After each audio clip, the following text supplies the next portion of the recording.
உத்திரமேரூரில் பாட்டாளி மக்கள் கட்சியின் தெருமுனை பிரச்சார பொதுக்கூட்டம்.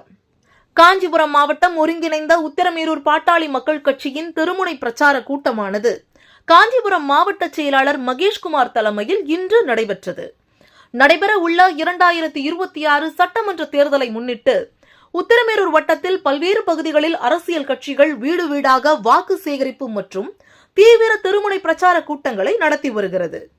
தேசிய ஜனநாயக கூட்டணியில் இடம்பெற்றுள்ள பாமக அன்புமணி ராமதாஸ் தலைமையில் மாற்றத்திற்கான அரசியலை வலியுறுத்தி பிரச்சாரத்தினை மேற்கொண்டு வருகின்றனர். இதன் ஒரு பகுதியாக உத்திரமேரூர் சாலவாக்கம் பகுதிகளில் நடைபெற்ற பிரச்சார கூட்டத்தில் மாவட்ட செயலாளர் மகேஷ்குமார் பேசுகையில், விவசாய நிலப்பரப்புகள் அதிகம் காணப்படும் உத்திரமேரூர் பகுதிகளில் அதிக அளவில் கல் குவாரிகளுக்கு அரசு அனுமதி அளித்து விளைநிலங்களை அழித்துவிட்டது. திமுக மீண்டும் தமிழகத்தில் ஆட்சிக்கு வந்தால் சிறுமியர் முதல் பாட்டி வரை பொதுவெளிகளில் செல்ல முடியாது.